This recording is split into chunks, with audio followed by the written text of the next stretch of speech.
I am alive. This is just going to be an impromptu reaction to what happened last night. Okay, my name's Joe. I'm happy to have a conversation with Brenda. I think I'm a theist and she's an atheist, so Yes. maybe we can both talk about our points of view and just discuss them. I don't think probably neither of us is going to change our minds, but Do we have is the topic of abortion a set topic? I was just going to talk about if God exists. Oh, okay. I thought I was misunderstood. I misunderstood. So you Okay. Okay. Yeah, I'm an atheist. I don't think there's any good reasons to believe that in the existence of God. Okay. All right. So then let me ask you, what would a good reason to believe in God? What would be a good reason? I think that if you could consistently perform some kind of miraculous feat, that would give me that would give evidence that would increase my increase the probability that God exists. Right away, I would jump on that and say that we live in a well-ordered universe. There are laws of nature. Those laws are never violated. But rather than looking for miracles, which are suspensions of the well-ordered laws of nature, instead of looking for those, because those are impossible to, well, shouldn't say they're impossible, but what we should do rather is, if you want to focus on miracles, you can say, okay, the universe is well ordered. We know this because of the scientific method. We're able to do science. If there are things that are not explainable by natural science, that would imply there's a higher order, a supernature. You can go from that angle, right? But yeah, this miracle hunting thing is a bit of it's a bit of a cop-out for Brenda, because we can always say, from the materialistic atheistic standpoint, one could always say, well, we don't have the explanation, but that doesn't mean that there isn't an explanation. And this ties in with the PSR, because implicitly anyone who values natural science knows that the PSR is universally valid, and later Brenda's going to deny that fact, but let's just continue and see what happens. Well, if you can consistently do a miraculous feat, then it wouldn't really be miraculous, would it? Because you would just Sure would. Sure. If you did it all the time, it would be normal, right? No. If you could consistently break the laws of physics, for example. The laws are not broken, ever, by God or by the saints or by anyone else. Then that would indicate that there is perhaps a supernatural force or being. Bingo, there we go, supernatural. Yeah, so that's good. Brenda understands that. Which could intervene in the physical universe and alter things. I was just thinking, like, if it happens all the time, that would seem to be a normal thing if it consistently happens. I understand a miracle would be like a once, it happens once, right? Or I understand a miracle. I don't understand why Joe's focusing on the frequency of miracles. Like, I think it's completely irrelevant. I mean,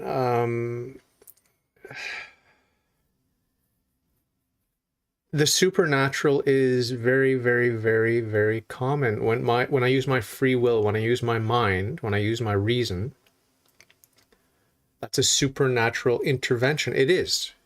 It's not natural. So I don't think that I don't agree with Joe's approach here, saying, oh, no. It's very rare that the supernatural intervenes in the natural. That's not exactly what Joe's saying. Joe's talking about miracles, cures, and these sorts of things. But even those are very common. I would say that God intervenes with miracles a lot more frequently than is understood to be the case. I wouldn't put a number on it. I don't know exactly how often or how frequently God performs miracles. I would say every day. I would say all day, every day, but I don't know. It seems like Joe has a different opinion on that. But I mean, in terms of apologetics, I don't see where Joe is going with this, with the frequency count. To be a violation of the laws of the universe. okay, all right. Well, So presumably a God who exists independent of the universe, created the universe, would have the ability to intervene. And that intervention would be what I would call a miracle. And he could do it consistently. It wouldn't be a mechanic like the laws of the universe. It would simply be at his whim, right? Or something like that. But that would indicate to me that there's a higher power. Yeah, I should just clarify that a miracle is a suspension of the laws of nature. The normal, and I guess I could say natural, use of our minds to interact with the natural material world would not classify as a miracle, obviously. But it is still an intervention of, it is still an interaction from the supernatural order to the natural order. So it's very close to a miracle, but it's not a miracle because it's not a suspension of the normal operation of the natural world, because God designed our minds to interact with the natural world. God designed our supernatural souls to interact with the natural world. So there's no intervention. Although it's an intervention from the supernatural to the natural, it's not a suspension of the ordinary way of nature, the well-ordered occurrences of how things normally play out. So it's not a miracle when we use our minds. But I would zone in on that. If I were Joe, I would have zoned in on the supernatural nature of our minds. Okay, so like, what about like somebody rising from the dead? Would that be a miracle? Yeah, that would change my outlook. Even if we bring you back from the dead to try to convince your brother and your family members to believe in God, to avoid hell, they still won't believe. If they don't believe, they have Moses and the prophets. If they don't believe Moses and the prophets, they're not going to believe you. This is what Jesus said in the New Testament, right? So Brenda again is bluffing. Brenda will not be convinced by resurrection. Brenda will not be convinced by a resurrection. Now, I'm not saying it's absolutely impossible that Brenda or any other atheist could be convinced of the existence of God by some dramatic miracle like a resurrection. I'm just saying that typically those of us who are, how should I say this? When I was an atheist, it was certainly not the miracle. The miracles had no effect on me when I was an atheist. I knew all the stories. I knew I was raised Christian. I knew all the stories of miracles. They had no effect on my willingness to believe. It all has to do with sin, right?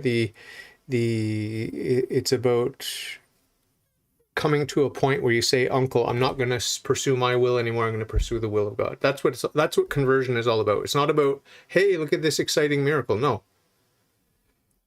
It's about giving up your self-will.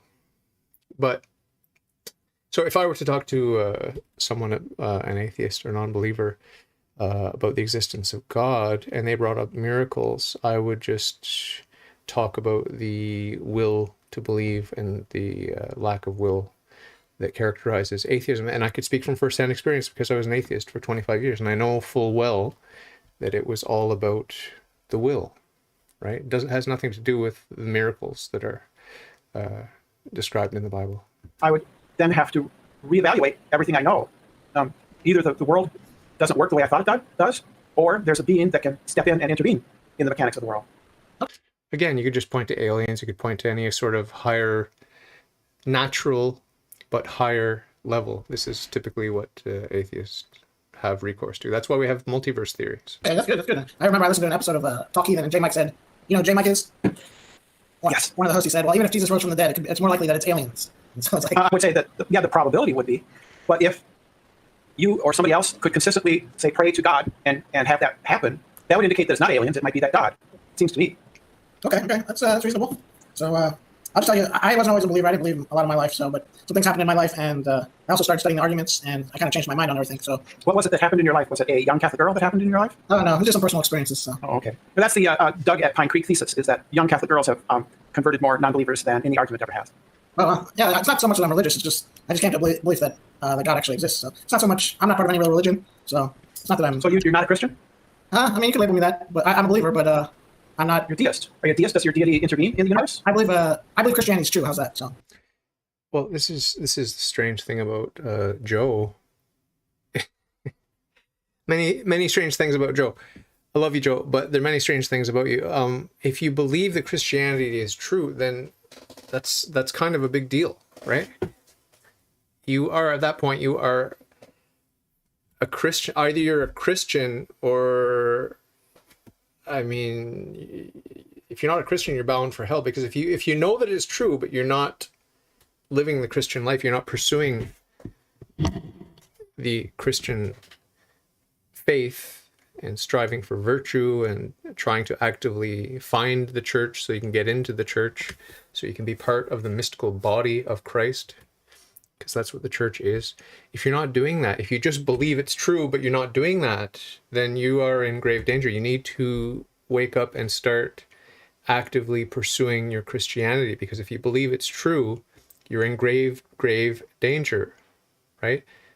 If you're not pursuing that truth, you know it's true, so you have to pursue that truth, right? It's like if you meet the woman that's destined to be your wife and you just say, yeah, that woman right there, I know she's my wife, but you don't pursue her. No you sell everything you own. You pursue your destiny, you pursue the truth, you pursue your spouse, right? And Jesus Christ is your spouse. So Joe, you've got to kindle that little spark that you have of faith. You have to, if you know it's true, that's a good start. But you don't seem to realize that you're in grave danger. You have to respond. It's a grace to see the truth of Christianity. But if you don't correspond with that grace, it's not going to end well for you. You have to pursue it. You have to pursue Jesus Christ. He's flirting with you, right? So pay some attention to him. It's good that you're defending God the Father. It's good that you're defending Christ and his church in as much as you are, right? And fighting against false philosophies and false worldviews like atheism, agnosticism, and whatnot. That's good. But you have to also actively pursue Christ and his mystical body, the church. You have to find the church and get into the church and serve the church. Okay? I've emphasized that to you before by email, and I'm re-emphasizing it to you now and to everyone who's listening. If you know Christianity is true, for God's sake, find the church, get into the church.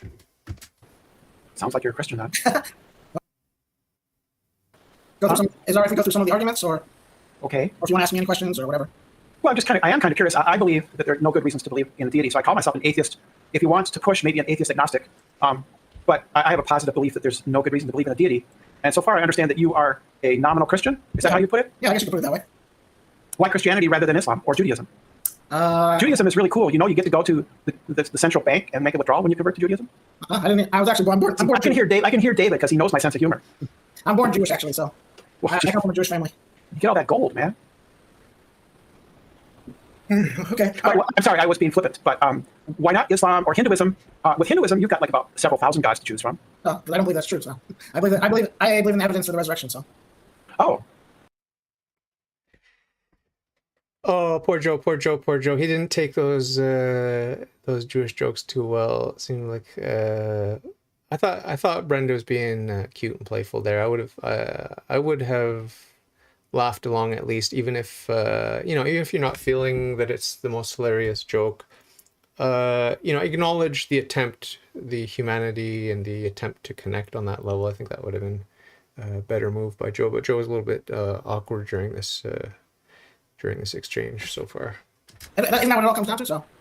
I don't know. Well, first you have to believe God exists. If God doesn't exist, then Christianity is obviously not true, correct? Right. If the Judeo-Christian God doesn't exist, then there's no good reason to believe in any of the three major Abrahamic religions, right? Yeah. So, well, for me, I like a lot of the philosophical arguments. Those are things that convince me. So. Really? Yeah. The first question I always ask myself is, I think it's Leibniz's question: why does something exist rather than nothing? Do you think there's an answer to that? I'm not sure there is a good answer to that. I think that something does exist. If nothing existed, then I'm not sure how there could be anything. Well, if nothing existed, there would not be anything. That was a very silly statement by Brenda. So this is a gotcha moment for sure. There's absolutely nothing the atheist can say to Joe's attack here. I mean, this is a win for Joe for sure. So if you're listening to this, Joe, and I'm sure you are now or you will be soon, ding, ding, ding, points for Joe. Why is there something and not nothing? There's only one answer. It's God. It's that necessary being. It's the prime mover, the uncaused first cause. It's just like game over for the atheist. Sorry. So that's one solid point to Joe. Right. I mean, I guess that would mean something has always existed. Wouldn't you agree? Either something or some person, I suppose, or some being. That's usually how it's put. Usually how it's put in with Leibniz's cosmological argument is that it's either a being or some principle or some aspect of the universe that has always existed. But yeah. I could just postulate that there's always been something. Even with the Big Bang, I could say that there just has been prior conditions of some kind. Oh, yeah. This is so lame. This materialist worldview is so impoverished metaphysically. There's absolutely zero comprehension of the principles of metaphysics. You cannot have, and Joe's going to get into this, so I'll just let it play, but you cannot have an infinite chain of cause and effect in the material plane. You just can't have it. Okay, so isn't that do you believe like an infinite regress is possible? It might be. I'm not sure I see a logical problem to an infinite regress. But there are people, they're called infinitivists, who do believe that infinite regresses are not necessarily bad. I think I would tend to reject an infinite regress type of argument. Okay, but so that doesn't mean I think that the universe can have an infinite past. Oh, that's interesting. I don't see any contradiction, and lots of people have written about it, that there doesn't seem to be any logical contradiction between there being an infinite past or an infinite future. I mean, after all, if you can have an infinite future, you can have an infinite past. I'll let this play out. Joe's going to address this, but I mean, there's a big difference between a number line, where yeah, you can have infinite numbers in this direction, that direction, whatever direction you want on a number line, right? But we are not numbers. We are material creatures. We're composite creatures, and therefore we are caused. Every part was caused, and the joining of the parts was caused, and the composition itself is caused. There's essence and existence. Those had to come together. There has to be a cause of that. And so it's all about causality. It's all about cause and effect. I don't know why Joe didn't emphasize this more, but we'll just listen to what Joe says. Okay, well, I think there's quite a bit of problems with that. So it's all right if yeah. An infinite past. Okay, there's a lot of problems with an infinite past, but the infinite future. You know the difference between a potential infinite and an actual infinite? Sure. Okay, so like a potential infinite, we can go on into the future forever, right? Yeah. Potentially. But the actual infinite, we'll never reach it, right? We'll never reach a point where we've reached an actual infinity, right? That would seem to be the case. So there's no such thing as an actual infinite. I don't know. I would tend to reject actual infinites existing in our universe, yeah. Okay, so then there's a problem with an infinite But I think the multiverse could be infinite, and there are people who say that the universe itself could be of infinite size. There are people who say that. Well, I'm talking about like infinite. It's just pushing the problem back one level, Brenda. You have to realize that all these so-called multiverses, these alleged multiverses, it's just a fantasy. But even if we were to posit multiverses, the existence of multiverses, clump them all together, that's what we call the universe. We unify them all into the universe, all that is, all the matter energy configurations in all of space-time. That's the universe. If you want to populate that with a large number of multiverses, go for it. Doesn't change the laws of cause and effect, doesn't change the principle of sufficient reason, doesn't change any of the metaphysical principles, and we're right back where we started. We cannot have an infinite regress in the material universe, period. No matter how you slice and dice it. And you certainly can't have an infinite number of multiverses, because that would imply at any given time an infinite amount of matter, an infinite amount of cause and effect, and you just can't get there. You just can't have that. Quantities, like you can never have an infinite number of things. Well, there's people who say that the universe could be infinite in size. Okay, well, there's no I couldn't have an infinite number of pens, right? It doesn't seem so, no. Right. So, and the problem with an infinite past is, so if there's a series of events that goes back infinitely, you would actually never arrive at today, and you would never arrive at any point in time, because there would always be an infinite number of events before any single event. So there's a lot of problems with an infinite past, which I think it's just illogical. Well, what's the contradiction? Well, the first contradiction is there's no such thing as actual infinite. So if you can't have an actual infinite, you can't have there couldn't be. I don't know why there couldn't be. There's no logical contradiction in an actual infinite. Because of cause and effect, because material things are caused, That's why we're not numbers. We're not numbers on a number line. That's why. This is what Joe needed to say. I think that the multiverse could very well be an actual infinite. Okay, there's no such thing as having an actually infinite number of pens, right? You agree to that? There could be an actual infinite in the multiverse, and there could be one pen in each universe, and therefore you could have that as an actually infinite number of pens. The other argument against this that I like to use, this is so silly, this atheistic fantasy of multiverses is so silly, but basically it sets up a circle of causality where the effect precedes the cause, right? I've talked about this many times. If you have, right now, an infinite number of multiverses, then you have a circle of causality. The effect precedes the cause, because you can have every effect and every cause manifest at every point in time. And so whatever effect you want to look at is necessarily always prior to its cause. Right? Because just look around, everything's everywhere. Everything's everywhere.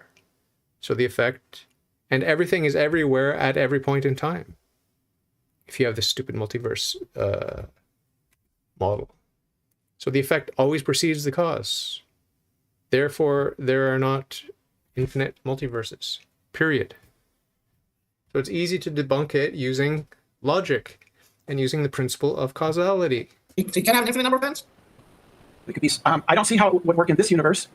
Although there's people. So I guess I'd give Joe another half point here. So he's got 1.5 points so far. Say it could be infinite, but it doesn't seem likely to me. But you could have an infinite number of pens spread out through an infinite number of universes.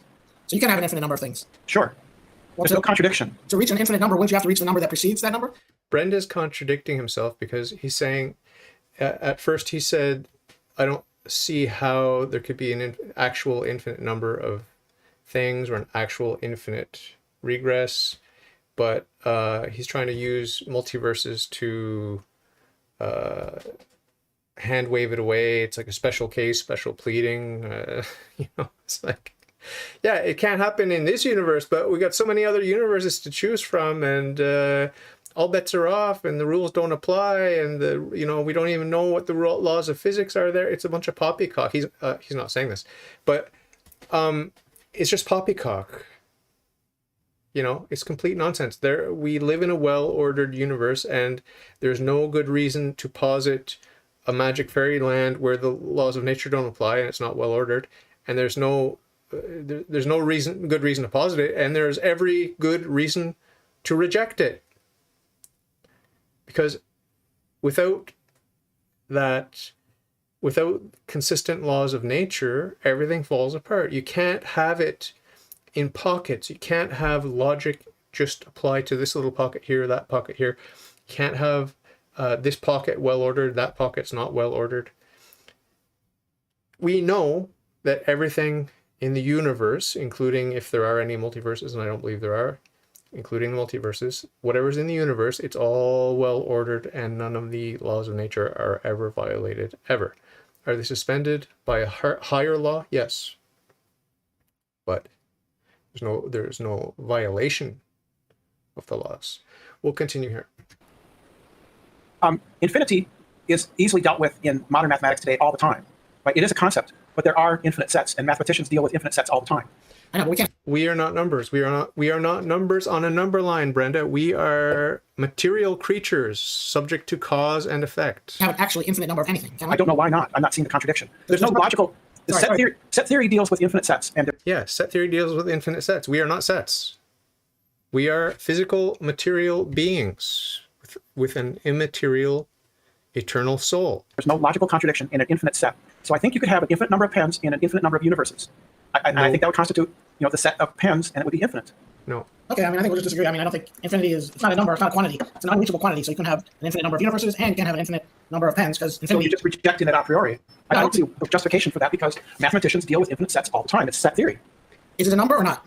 It's not a number. Then how it is a concept. It's a set. Right, there's a potential. You can potentially go on forever, but you can't have an infinite number of things. I don't know why not. Because there's no number that precedes it. But you can have a set with an infinite number of members. An infinite meaning unlimited. But there's no quantifiable number that can be... Yeah, it's not a quantity. I spoke in the traditional sense. It's not an integer. An infinite set is not an integer, I don't think. Maybe.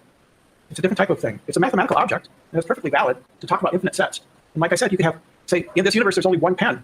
But in the multiverse, which I believe is possible, if not even somewhat likely, I give it greater than 50% at least, there could be an infinite number of universes with one pen.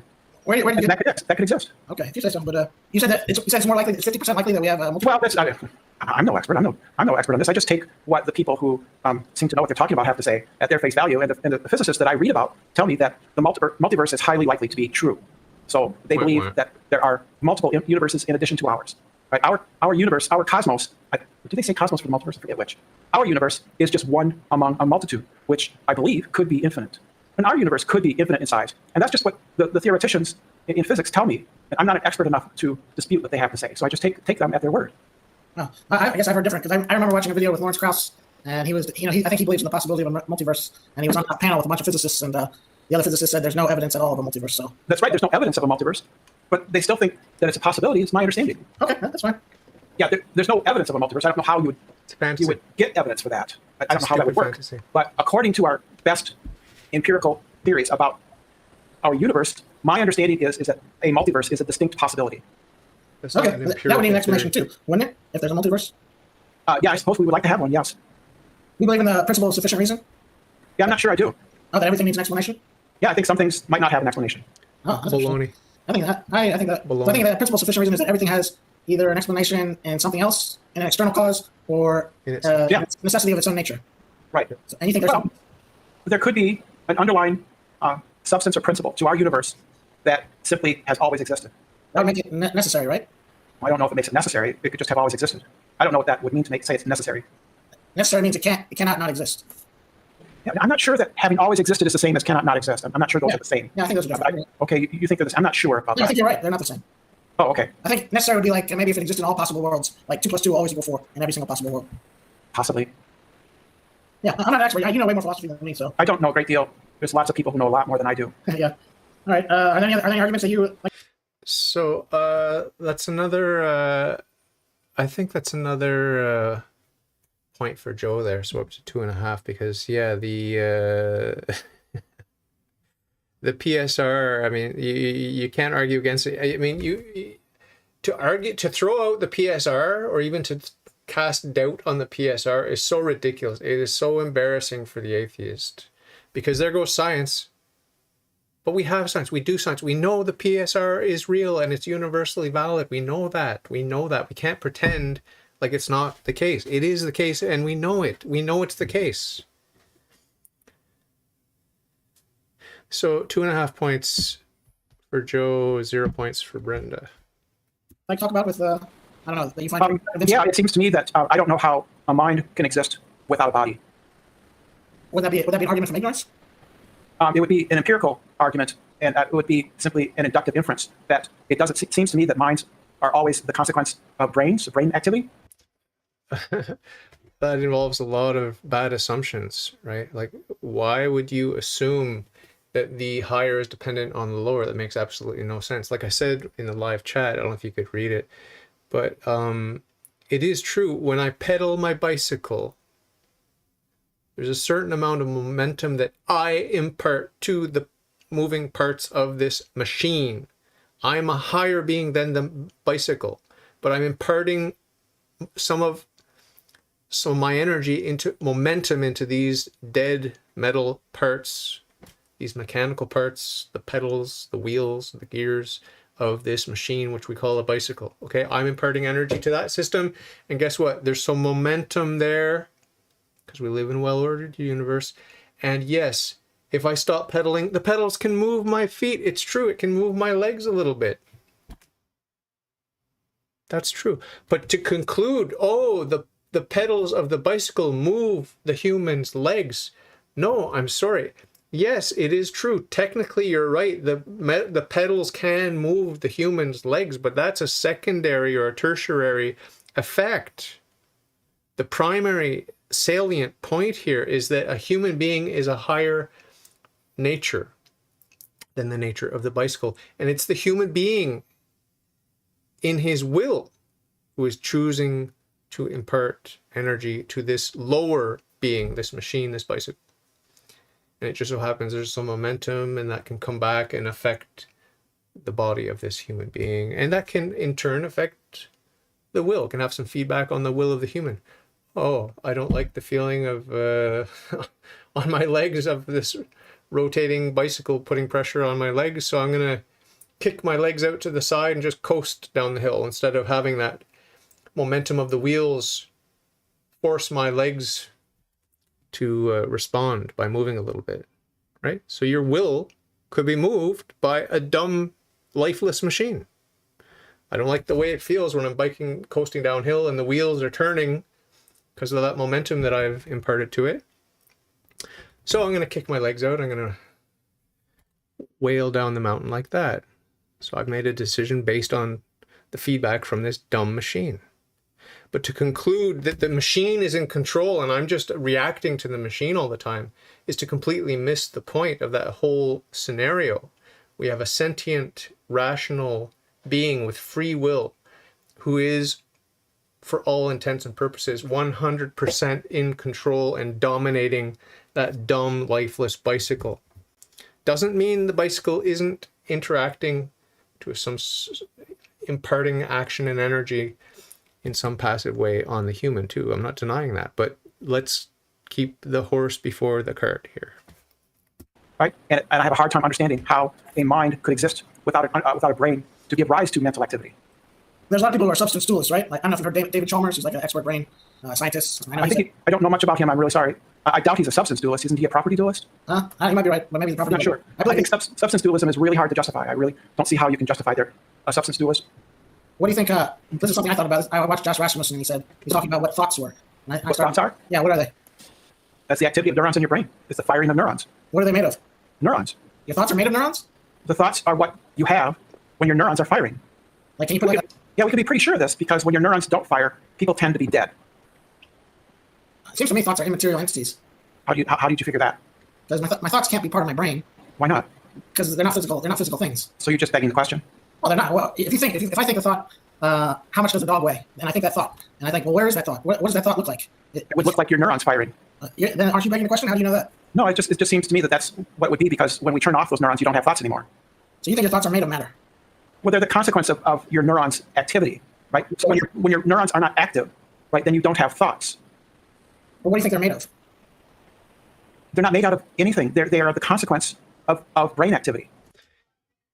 Well, if my bicycle is left out all winter and it rusts solid, it's not good for much, is it? Right? I can't, as much as I force it, my little legs and feet on those pedals, it just doesn't move. And so you could say, oh, you see, the bicycle can't function, therefore the human can't pedal. Well, that's true in some secondary sense, but it's, again, completely missing the point. It's the human that's the agent here. It's not the bicycle. The bicycle has no agency. The bicycle has no reason. The bicycle has no free will. The bicycle is not a person, right? So it's the same thing with these neurons. Okay, you could blow someone's brains out with a gun, and yeah, you're not going to see a human, fully human, meaning body and soul. You're not going to see that. What you're going to see now, suddenly, is a corpse. You're going to see the corpse of a human.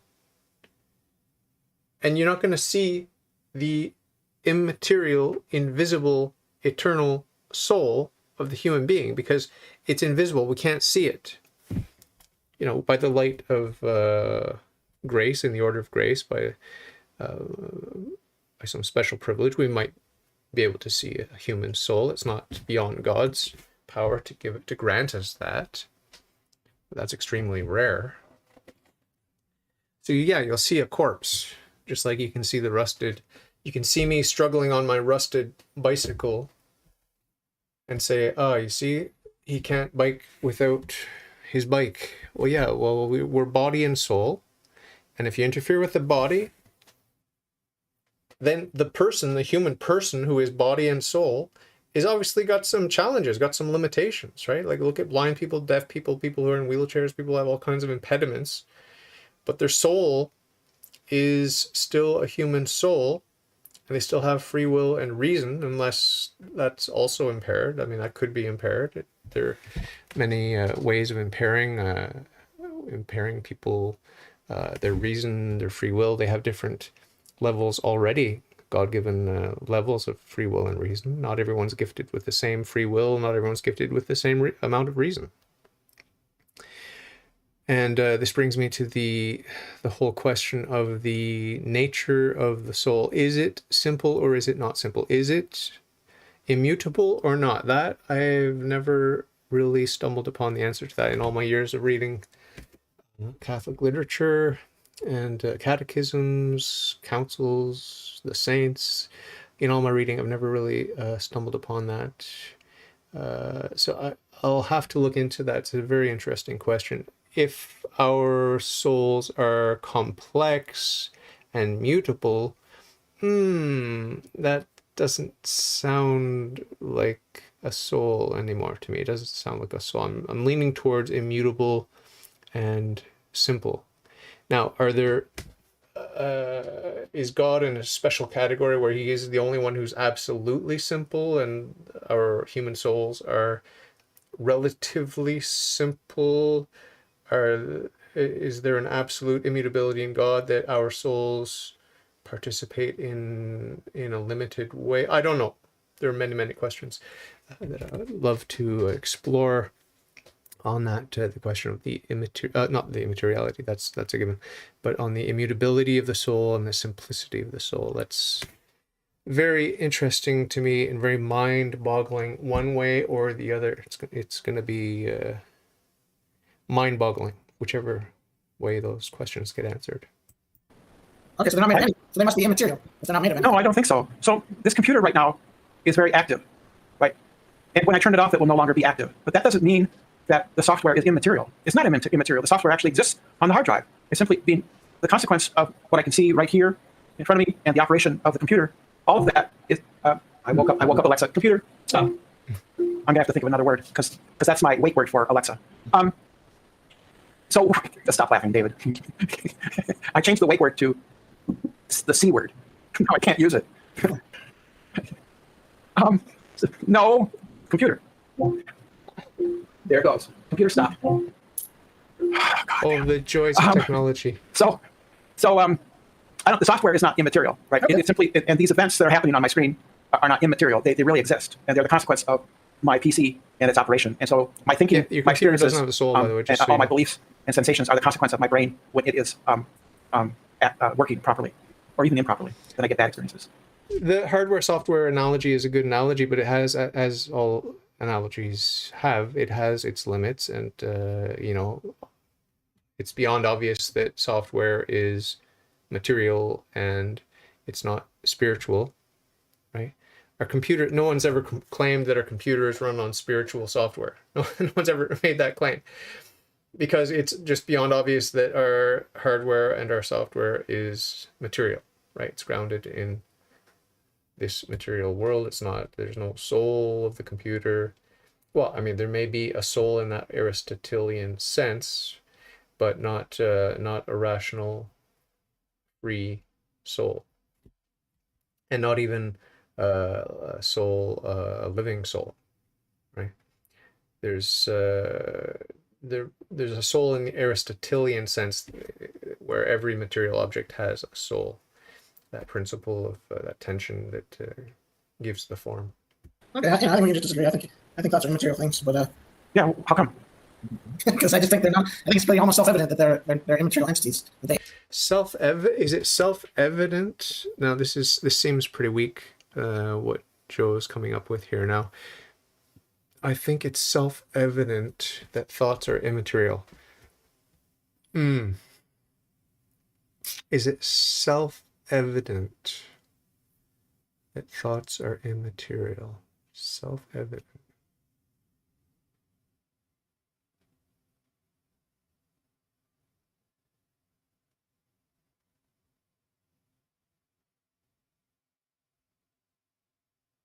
Well, only if you've understood that there must be an uncaused first cause, which is supernatural and immaterial.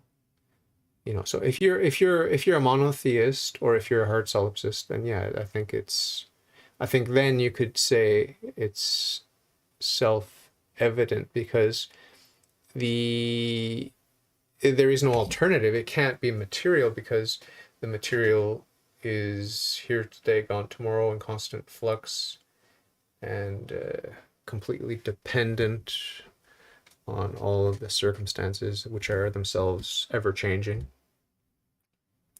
So yeah, I guess I would admit that Joe's right here, that it is self-evident, but only because I'm a monotheist, and only because I was a hard solipsist before being a monotheist.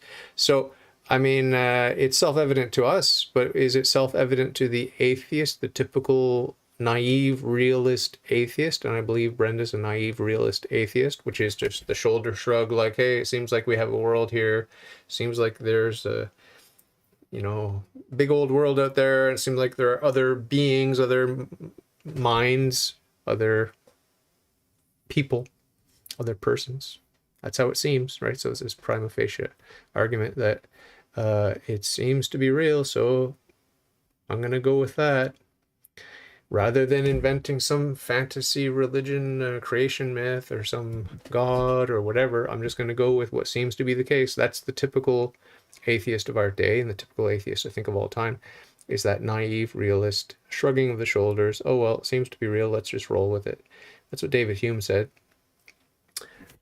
And that's what most atheists say at the end of the day.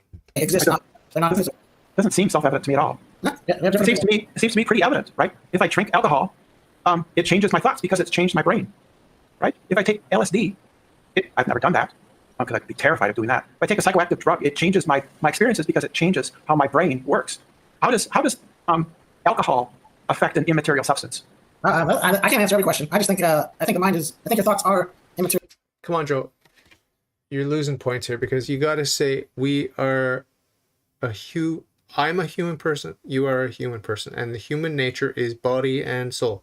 This is essential. This is metaphysics 101 from a Christian perspective. We are body and soul. So, yeah, you punch me in the face, it hurts my soul. Sorry, because we're body and soul. I have my feelings. When you hurt my feelings are in my soul, right? When you cut my finger, it hurts my soul. My soul is in anguish, right? I feel the pain in my soul. So, I mean, is that mysterious? Yeah, it certainly is. I mean, so I agree with Joe, like we can't explain it, but we know that we are humans with a human nature, and that human nature is body and soul. I think this is very, very important to explain to the atheist. And Joe didn't bring this up.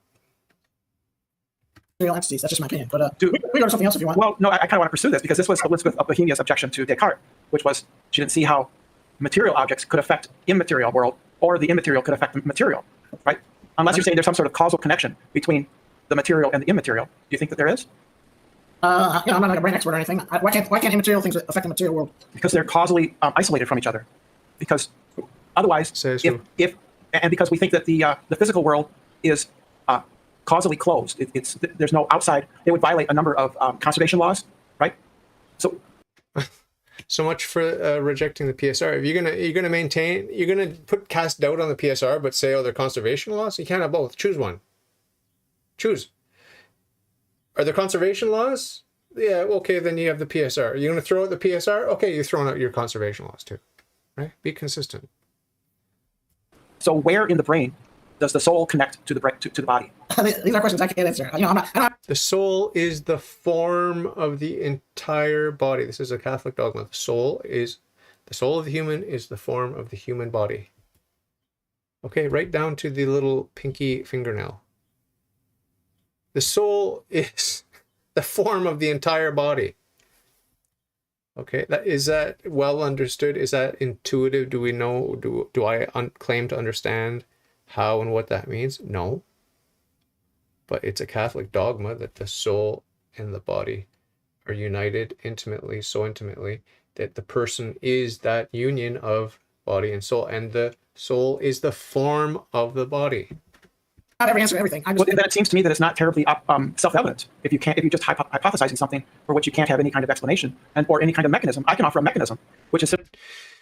Yeah, Joe failed to bring it down and examine the metaphysical principles that enable the monotheist, or the heart solipsist, but in his case, the monotheist, to take as self-evident the fact that thoughts are immaterial. And it goes back to, through cause and effect, to that one necessary being, the uncaused first cause, who is necessarily immaterial and is necessarily the source of every perfection and is infinite in every pure perfection, and so on and so forth. simply that my thoughts arise due to the activity of neurons in my brain. And I can point to them. I can point to the region that's responsible for vision. I can point to the region where there's higher order thinking and all kinds of things, but you can't give any explanation. Well, you're the one who said that thoughts are not made of anything, so that would be the definition of thoughts. They're not a substance. They're just the activity of the brain. Well, it's got to be made of something if it exists. Why? So you think if it exists, it has to exist either material or immaterial, right? Well, what Brenda's saying is it's like a dance. Like, oh, look at the dance, and there are 100 people dancing this ethnic dance, and look at the dance. And Joe was like, yeah, but where is the dance? Show me where's the dance. And Brenda's saying, well, the people that are making these movements, that's the dance. That's the group dance. That's the circle dance. And Joe was like, yeah, but well, you can't identify the exact material dance. You're just waving your hand and saying the whole thing generally is a dance. Well, Brenda's right. It is. The whole thing generally is a dance. And you can't do reductionism and say it's when this girl kicked her leg in that particular way. That's part of it. Undoubtedly, that's part of it. That's not the dance. That's one movement of the dance, but the dance is bigger. It's the gestalt. It's the whole thing organically. And it's not this particular group. It could be any group doing this traditional dance in any place. Doesn't have to be in this village, could be in the village next door. So Brenda's right. Brenda's right. Brenda's wrong, but right. Wrong that thoughts are just an epiphenomenon of the physical material brain. That's wrong. But given that wrong assumption, Brenda's right to defend it in this way, saying, look, it's just, I can't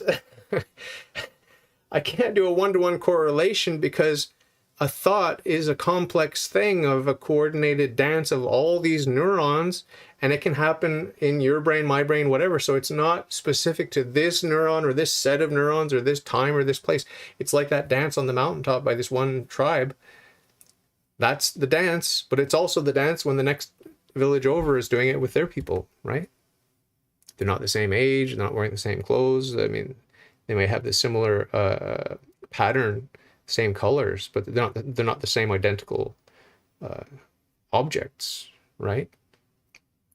So Brenda's underlying assumption is wrong, oh so wrong, but the defense makes sense. Joe should see that and step back and say, yes, but go deeper. Thoughts are not an epiphenomenon of the physical. How do we know that? Because of cause and effect. And we go right back to the uncaused first cause, and we start with that immaterial being, and then we know that it is self-evident that we are given souls which are immaterial, and that our thoughts are immaterial, and so on and so forth. So Joe really missed an opportunity here to go back through the cause and effect chain of all contingent beings, all contingent parts of every thing, living or non-living, and going back through the chain of cause and effect back to the uncaused first cause, which is necessarily spiritual, immaterial, and absolutely simple. That's why I'm not impressed with Joe's defense, even though I've given him 2.5 points so far, maybe more. And even though I disagree with Brenda, and Brenda's, making a lot of bad assumptions, I'm still on average disappointed in Joe. When you get right down to it, this is not a good defense. It's not a good apologetics approach. Those are the only two options. Sure. Well, these could be different levels of description, right? So one way of talking about, for instance, the water in my teapot is that it's hot. It has a temperature. But there's no such substance as temperature. Temperature is just a way of talking about the collective activity of all the molecules in the water, which is that they have a kinetic energy that results in the teapot water boiling. But there's no substance called temperature. It's just a way of talking about the water. Yeah. Okay, so the thoughts, they're not made of anything. They're not material. They're just, they exist, right? Do they exist? There's a supervenience. There's a way of talking about things. How does the neurons create the thoughts? I don't think we know that. But the neurons have connections with each other, and it's their activity that gives rise to thoughts and memories. Memories are stored. Are memories stored in the soul? I have no idea. Well, we're pretty sure that they're stored in the brain, and I believe it's many of the memories, maybe not all, are stored in the neuron as chains of molecules inside of the neuron. I could be wrong about that. I'm not up on everything. So, but memories are are physical. I can go into your brain and erase your memories if I know. Yeah. The I've already critiqued this this materialistic interpretation of the mind brain relationship, but it brings me Brenda's little talk here just now reminds me of, once again, of the mystery of the human soul, and for me the soul and the mind are the same thing. How can it be that our memories and our experiences accumulate and are stored, for lack of a better word, if our souls are immutable, unchangeable, and simple? How can that be? It's a deep, deep mystery. Are our souls not immutable? Are they mutable? Right? Like if you corrupt a young, innocent Catholic girl, and she ends up in hell because of your corruption, it would seem that you introduced a change into her soul, right? So I really have to look into this. Is the human soul immutable or not? Why do I have the impression that it is? Why do I have that impression? Why do I just default to that? I could be wrong. The reason I default to that, of course, is because we're told the soul is immaterial and immortal. So yeah, I'm gonna have to look into this, the immutability of the human soul and the simplicity of the human soul. Interesting questions. Know where a specific memory is, I can erase it by scrambling that region of the brain. Can you put like a memory in, like, can you hold a memory in your hand? Can you put it in a box? Probably at some future time we might have the technology to do that. Okay, I think we just disagree. It's fine. Well, you don't have any reason. You haven't given any reasons for any of the things that you're talking about. You just believe these things. I have reasons and evidence, which is that substances affect the brain, which affects my thoughts. You have no explanation for why that would happen. You have no explanation for memories. It doesn't seem possible that the soul even has memories. Maybe it doesn't. You have no explanation for any of these things. Okay, so it seems Brenda's getting a little bit aggressive here, but at the time when I was listening to this last night, I thought it was justified. I thought Brenda's justified to be pissed off here, because what's Joe doing? He's coming in, he's, laying down some assertions. He's not doing a great job of backing up his assertions with metaphysical principles. And Brenda's bringing the materialistic, atheistic, mechanistic worldview with plenty of examples. And so last night I was feeling that Brenda was justified in being pissed off and feeling like Joe is provoking, but not bringing any substance. That's how I felt, and I think that's how Brenda felt, and that's why I felt it was justified for this aggressive little outburst here by Brenda saying, "You're not justifying anything. I'm justifying everything. You're not justifying anything." And I frankly, I shared those sentiments and that frustration, and so that's why I didn't really. I wasn't disgusted by this little show of aggression here. I wasn't disgusted by it. I was sort of sympathetic to it, sort of agreed with it. And I felt the same sort of weight for different reasons, obviously for completely different reasons, because I want my faith to be defended more stringently and more thoroughly using metaphysical principles. But anyway, having now listened back to it now, as I'm listening back to this, I think it's a little bit uncalled for on the part of Brenda. So I'm starting to have some more sympathy here for Joe, even though he's not doing a great job. But I'm starting to feel, with the second listen through, that I'm having a little bit more sympathy for Joe, and also the fact that Joe is, a cute, sensitive, nice guy, and he let me know by email that he didn't really appreciate that I didn't step in as moderator. I should have stepped in and helped and whatever. And but I told them both beforehand, I'm not going to step in. I'm not part of this conversation. I'll just introduce you and I'll wrap it up, and that's it. But I know Joe had his feelings hurt because I didn't really defend him, and I told him he didn't really do a good job and that sort of thing. So I apologize for that. Listening back now, I feel I'm starting to feel a little bit more sympathy for Joe here. Never mentioned the soul. You did. He kept mentioning it. So. Is the soul material or immaterial? I never talked about the soul. The soul. What do you think? What would it be if it exists? I don't think a soul exists. All right, well, I didn't say anything about the soul. I just talked about the thoughts. Yeah. What does I can feel Joe's being defensive here now. the soul think? Look, all I talked about was thoughts, and I said I thought they were immaterial. Yeah, I don't think they're immaterial. I think they're material. And I said we disagree, and that's Yeah, right. yeah, but what do you think? Do you think that our souls can think? Look, I probably, yeah, I do. I think your mind is your soul. Yeah, your mind is your soul. That's what I believe. I think that's the Catholic teaching. Oh, okay. Well, how does that work? I don't know. How does the multiverse work? It came into being as a result of inflation in the early part of the universe. How'd that happen? So Brenda's admitting the multiverse is part of the universe. Wow. Is that the standard model for this explaining away the multiverses? Like, it's like, oh, well, our universe expanded and that gave rise to the multiverses. That is so lame. So in other words, the multiverses are dependent on our universe. This is so lame. I'm not sure. I don't know. Okay, so you're defending something you don't know. I don't know everything either. I don't understand where you're going with this. So I think Joe's doing a bit of tit for tat here, just emotional reaction, because Brenda lashed out a little bit. You're not defending yourself. I'm bringing evidence. You're not bringing anything. And I think Joe's just doing a little bit of emotional reaction here, which is not great to see. you seem to want to have this position, but you don't seem to want to have to defend it. All right, I'll just say you're right. How's that? Is that better? 'Cause we'll just go around. Oh, look at the look on Brenda. Oh, that's classic. Yeah, that was a good reaction face there, right there. Around in circles. You want to keep going in circles Okay. or not? We were just going for an hour talking No. the same stuff. You don't want to do that. All right, if you want to change, if you have something else in mind. Oh, I like Brenda.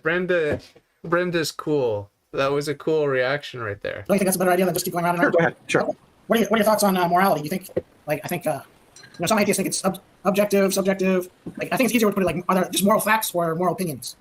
So, do you know that what is an objective morals to you? How do you understand that? I God. would say, I guess a moral fact would be something that's true regardless of whether any person believes it or not. Right. So, objective means that it's independent of personal opinion. Yeah. Right. And so, where do your morals come from? No, I'm just asking, are there such things as moral facts? I'm not sure that there are, but what do you think? Yeah, I think there are moral facts. I would go towards that. Because I think if there are no moral facts, then everything just becomes merely subjective to each individual. And then that means you can't really say anyone has done right or wrong, because everybody can just make up their own moral system. Yeah, I'm not convinced that if there are no moral facts, everything is subjective. I don't believe that. I'm gonna let this play out. It's not terribly interesting, but what I would have done and what I wish Joe would have done when it comes to morality is one of the best proofs of the existence of God. Okay, one of my favorite proofs. It's all about that standard of judgment. Are you making any judgments about truth, goodness? So we have morality. That's these are there's a standard by which we judge the goodness of an action or a goodness of a choice or the goodness of an omission or a lack of an action. There are these standards by which the atheist judges. Now we just need to focus in on that standard. Is that standard absolute, eternal, objective, and immutable or not? Boom. Now we have the atheist completely cornered, where they have one of two options. Become a monotheist by acknowledging that standard by which they judge truth or goodness or whatever, that standard by which they judge is absolute, eternal, immutable, and objective, in which case they've embraced monotheism, de facto generic monotheism. Welcome to the club. Hallelujah. Or not. It's not objective. It's just subjective. It's not absolute. It's just relative. It's not immutable. It's in flux. It's not eternal. It's here today, gone tomorrow. So this is the gotcha technique that I've developed, and there's absolutely no way out of it. The best an atheist can do is say, yes, my judgments may not be objective and eternal and immutable and all that, but it's still my opinion. It's still my opinion. And I think that's what we're going to get to here. But my approach really focuses by bringing the attention onto the opponent's judgment. This atheist that's fighting with me, what are your judgments? Right? What is the standard by which you judge? Are you judging? Yes. Okay. What is that standard? Is that standard God or not? If it's God, hallelujah. If it's not, who cares? So then you think it's subjective. No, I didn't say that. Well, it's got to be either objective or not objective, which would be subjective. I'm not sure about that. Isn't that a strict dichotomy, objective or not objective? Well, I don't think there are any objective morals, but I don't think that if there are no objective morals, then everything is just Basically, I'll give Joe a point here because he got Brenda to admit there are no objective morals. There's no standard. There's no standard, no objective standard by which to judge. Therefore, who cares about any of your stupid opinions, Brenda? Who cares? higgledy-piggledy. So I give Joe 2 points for this one. Boom. Why not? Because I think that there can be obligations and possibly you could use the language of obligations and duties. You could take the utilitarian view that what's moral is what's in the what's best for everybody. You could take a number of views, and those don't have to rely on any objective moral facts. They don't have to. Where do more obligations come from? Probably for me, from society and from my culture and my parents, the people around me. Mike makes right. So, like, if I came from like Nazi Germany, then my obligation would be to do what they did, right? Yeah. Would it? By your theory, I think. Yeah. That's not my theory. You said it comes from our community, our families, where we come from. Yeah. Well, if I came from Nazi Germany, shouldn't I do what they did and like kill the Jews? I'm not convinced that was in line with the culture of Germany, for one thing. I think Joe, Joe's rubbing salt in the wound here. I mean, it's a good point, and Joe's right. But I would have just scored the victory, said, look, okay, you've admitted there's no objective morality. You don't have a standard by which to judge morality. Okay? So you can live with that, Brenda, for the rest of your life until you convert to God, right? You're stuck, Brenda, you've admitted you're stuck with weak sauce. Your judgments are weak, beyond weak. Okay? The only way you can have strong judgments is if they are absolute, objective, eternal, and immutable. That's the only way. If your standard by which you judge is not absolute, objective, eternal, and immutable, if your standard is not absolute, objective, eternal, and immutable, then you brought a limp noodle to a gunfight. Okay, you got nothing. Right? That's game over. That's game over. So, yeah, it's good I'm listening back to this because I'm giving Joe a lot more credit, a lot more points here. It's win for Joe. I think that they may very well have been out of line with the culture of Germany. Okay, what about like I used to live in Africa and I lived in Uganda for a little while for 2 years. But It's kind of like watching me when I play chess with someone who who's actually better at playing chess with me. Like, I mean, I may know the principles of chess and I may, love the game and all these sorts of things. But when it comes right down to it, when it comes to pulling off the victory, it's like the people around watching me, even though I have mate in 3, it takes me 30 moves to win. It's just agony for those who are watching me because it's like you had him mate in 3, but you didn't seal the deal and you went the roundabout route because you couldn't see the victory. That's how I feel watching Joe here. It's like, yeah, he's got the principles. He loves God, and Brenda doesn't have a leg to stand on philosophically, metaphysically. But it's just that sloppy, very sloppy approach that's painful to watch, painful to listen to. That's why I was frustrated last night. That's why I gave Joe poor notes after the discussion. And so I just want to formally apologize to Joe because, Joe's winning. He's making the winning moves here, but just in a sloppy way and not nailing it home, driving the point home in a very clear and concise way. When these concessions are made by Brenda, in this case, when these concessions are made, they're damning concessions. They should be highlighted and enshrined and made into, just a flashing light. Like, you've conceded you don't have any objective standard by which to judge. Period. That should be emphasized. And so many of the other arguments that Joe brought up, they're good. They're fundamentally good, but you need to emphasize it in such a way that the point gets driven home, not to Brenda, because that's neither here nor there, but to the listeners and those who will watch this video. There won't be many people watching it, but to those who do watch that discussion between Joe and Brenda, they might be in the comfort of their own home having some doubts and questions about the uncaused first cause, or about God, about morality, about religion, whatever it might be. And if you can just drive in very clearly some of these points For example, with the objective morality, that's an excellent, very moving point. No one wants to come to a discussion admitting that they don't have an objective, eternal, absolute, immutable standard of truth and goodness by which they judge. They just don't. It's embarrassing. It's lame. So if you can show that and emphasize that, you will win the hearts and minds and souls of somebody out there who stumbles upon your discussion video.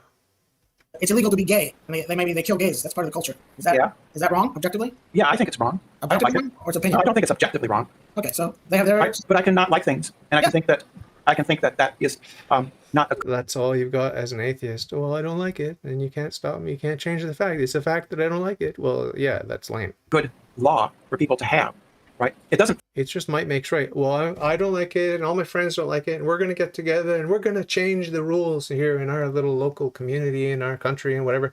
It's like, yeah, good for you. Do what thou wilt. It's like, there's only... it's a battle of wills, right? If you're agnostic, you're an atheist. It's just a battle of wills. It's just might makes right. That's all it is. It's so lame. And, I've discussed often this whole thing with Satanism. Do what thou wilt shall be the whole of the law. It's called the law of thelema, or will. And I think it's a valid law. Do what thou wilt. And the Catholic version from the 5th century, St. Augustine said, love God and do what thou wilt. We have that freedom. We have a free will. Therefore God. But, it's just so lame to watch the atheist or the agnostic talking about they're going to exert their will and they have their will. And this is my idea of goodness and justice. And oh no, it's not objective, eternal, or immutable, or absolute, but it's mine and I value it and other people value it. And I think you should value it too. And and give your little speech. But it's so lame. It's just your will against mine. And I've made my choice. I'm Catholic. Okay. I've made my choice. I'm siding with Jesus Christ and his church. That's my choice. It's a very powerful choice, and it trumps your choice. Why? Because my standard of goodness, my standard of truth is absolute, eternal, objective, and immutable. Boom. End of conversation. Follow that because if I don't agree on moral facts, that therefore I have no say in anything. Yeah, of course you can have your opinion, but it's just your opinion versus their opinion. Nobody's right, nobody's wrong. Well, you're just kind of totalizing right and wrong. I think that right and wrong could be different than simply that. I think it's a good thing, right, to help people, to not cause harm to other people. Yeah, so I'm going to give Joe more points here. It's just Joe. Joe's winning. So I apologize formally once again to Joe. Joe, if you're listening to this, you won. You won the whole conversation, all this quote unquote debate, this friendly, loose debate. You won. Okay, every point you brought up. You're a bit sloppy. You could have been tighter. You could have nailed your points down more emphatically and dug down deeper to the metaphysical principles to back up a lot of the stuff that intuitively you know. And I know that you're not accustomed to debating. I'm not either. I don't debate. I just have conversations with people, and then I think later how I should have said things. And I'm sure it's the same thing with you. But you won. Obviously, you're on the side of God. You're on the side of truth and goodness. You're going to win. But I was just disappointed last night. Now I'm listening to it, and I'm getting excited, and I'm seeing a lot of your gems here. They're gems in the rough, right? Like it's like these gems need to be dusted off, washed, and soaked, and then polished, cut, sharpened up, polished, and put into a nice little cabinet for all to admire. That was my only frustration. And so that would be in line with my moral belief that you shouldn't unnecessarily harm people. So laws against homosexuality would unnecessarily harm homosexuals. Yeah, that's just your belief. Why would they? Yeah. Because I think it's just a better way to do things, right? So it'd be my job to convince the legislatures of that area to change their laws. Like if I was back in the pre-Civil War South and there's laws permitting slavery, I would be against that. I think I would be against it. I hope I would be against it. But then it would be my duty to convince people around me that they should change their laws and no longer practice slavery because I think it's immoral. Immoral meaning that it causes harm to people unnecessarily, and they shouldn't do that. So it's a fact that it's immoral. No, it's my belief. It's my moral principles. It's my moral beliefs. And somebody else who believes slavery is all right, then that's theirs. Like in the Bible, yeah. Right. It'd be purely subjective. No. No? Okay. No, you're just making this dichotomy because everything has to be either all this or all nothing. And I just don't accept that it has to be all or nothing. Brenda's scrambling here, and there's no there's no hope for Brenda to save face here. You've already admitted, Brenda, that there is no absolute standard. You've lost. Okay, move on. Don't try to save face here. Just, it is what it is. Just admit it. This, without God, you got nothing. Without God, you've got nothing but your little subjective opinions, and it is weak. Admit it, right? And do what the existentialist atheists did. Just say, well, I guess this is what Brenda's saying. It's mine, it's my opinion, and I'm going to make my own truth. I'm going to make my own meaning. I'm going to make my own reality. I'm going to build my own little garden and tend to my garden, and I like it. And if you respect me, you'll respect my garden and my little project. And it's like, that's all very nice, but it's weak, right? And you have no basis to complain when the bullies come along and just overpower you, period, right? Another atheist gang just fucking mows your garden down because, hey, that's what they want to do. Sorry. Like that. It seems to me to be a very extreme view. I think I am able to say that some things are wrong based on my beliefs and desires about, and I think that we should not hurt other people as much as we unnecessarily cause harm to people. And I think that therefore that gives me a duty to convince other people that they should don't do that. This reminds me of Judas saying, "Oh, why'd you waste all that money? That money could have been given to feed the poor." And Jesus is just thinking, "You're a thief, and you're going to hell." Like, this is just like total crocodile tears, showing this sympathy for the. You don't care about the poor. You don't care. Right? I'm talking about Judas here, not talking about Brenda. But I'm just saying there's a false compassion that atheists like to display. This is not a personal attack against Brenda. I'm sure Brenda is a nice person, cares about people, and doesn't want people to get harmed. But Satan's using the atheists to display this false compassion, like, oh, a woman's right to choose is sacrosanct, and we need to protect the reproductive rights of women, and da-da-da, my body, my choice, da-da-da-da-da. Satan is using these innocent morons to promote some demonic baby-killing agenda using a false compassion, like, oh, we need to protect women's rights and all that. It's just nonsense, and people are falling for it. Brenda is just another victim of Satan's lies, period, right? So on the abortion issue, on this issue, that issue, the other issue, it's just, there's always going to be that compassion and the love and trying to reduce suffering and all this, all the same BS. It's all satanic crocodile tears. And even though the agents that are being used by Satan and his demons to accomplish the destruction of the family, destruction of society, the destruction of human souls ultimately, even though these individuals are nice and sweet and cute and lovable and so on and so forth, and we wish them well, and we want to, we pray for them that they find the one true God and the one true church, and they get in and they stay in and they help others get in, and then we all celebrate in heaven. But in the meantime, it's a battle between good and evil, and Satan's using nice lost sheep like Brenda and using this notion of a false compassion to do it, to lose souls, to bring souls into everlasting torment, the everlasting torments of hell. When you're hurting gays or enslaving people, don't do that. And I have to convince, and I think that's what history shows, is that people over time come to the conclusion, slavery, it's a bad idea. Being anti-gay, that's a bad idea. We should value other people, right? And not harm them unnecessarily. Those are bad ideas. Yeah, I think that's a moral truth, that we should value other people. I would say that's a moral fact, not a moral opinion. Well, the rapist or the murderer or the pedophile or whoever, they're just going to say, well, why should I listen to Brenda? Why should I make up my own, do what's in my self-interest? Well, they don't actually believe that, though, do they? They don't? Rapists don't do that? Do rapists think that they should be raped? Well, do they rape? No, I'm saying, do rapists think that... Brenda's trying to flip it here. Joe's saying the criminal who says, I'm going to do my will, I don't care who it hurts. That's what Joe's talking about. I'm going to seek pleasure at everyone else's expense. Sorry, sorry, not sorry. That's what Joe's talking about. Joe's not talking about do unto others as you would have them do unto you. That's what Brenda's trying to flip it. Oh, well, the golden rule, these criminals, selfish criminals are hypocrites. We need to put them in jail because they're hypocrites because they're not obeying the golden rule. Well, they never claim to. They don't want to obey the golden rule. They want to maximize their own selfish pleasures and advantages. Hello? That's what Joe is talking about. So I'll give another point to Joe here, and Brenda's trying to obfuscate they should be raped. I don't know what they think. I would guess that most rapists would think that they ought not to be raped. So what they're doing is making an exception for themselves over other people. Right. It's like the thief. It's like the thief who steals. Thieves don't think that you should steal from them, but they think they can steal from you. Right. Therefore, they're making an exception for themselves. It's called selfishness. Yeah. But Brenda, hello. Like, selfish people know they're selfish, and they know that they're enjoying the fruits of their selfishness. It's like, hey, I got a really good haul last night. I stole from this woman and that guy and the other, whatever. It's like, my selfishness really paid off in spades last night. Things went really well for me. Didn't go well for my victims. They know that. They know they're selfish, and they know that that gives them their reward.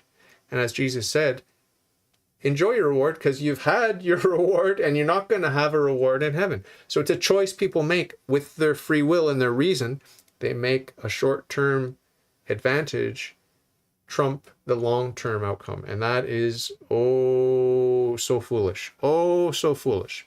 But they got their reward. They're enjoying their reward, and they're happy they're doing it, and they'd rather burn in hell because they just aren't in touch with reality. They're only in touch with the selfishness, which clouds reality. They're clouded.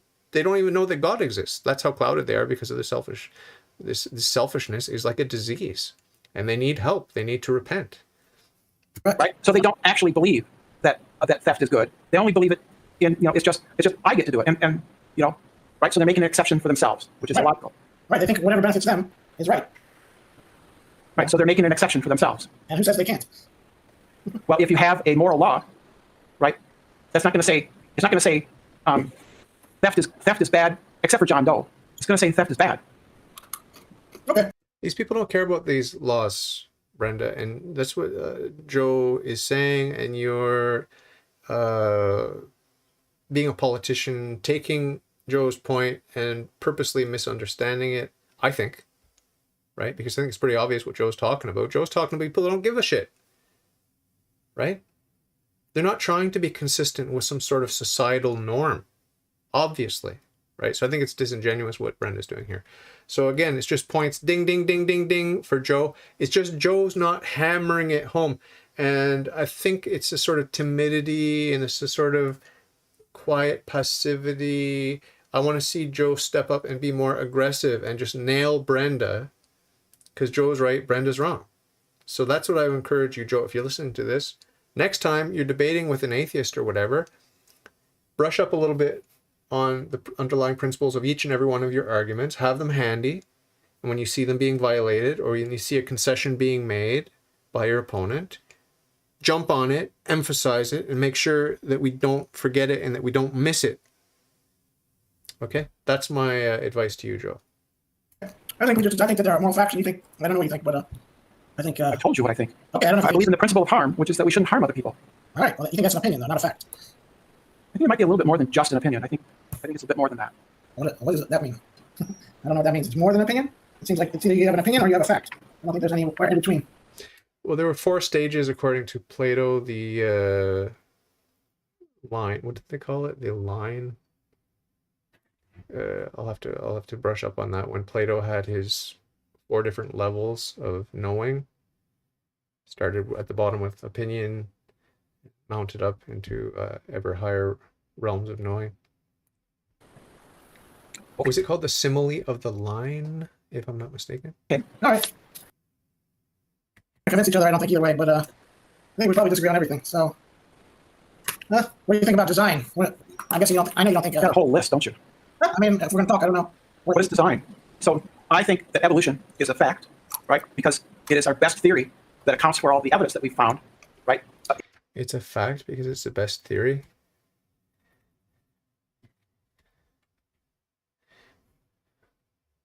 About animals, about different species, fossil animals, and living species today.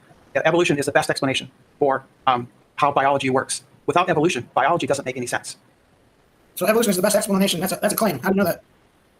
It's the best one we've come up with. It conforms the theory of evolution explains the facts that we find on the ground, the fossils that we dig up, and the animals that are still alive when we understand them.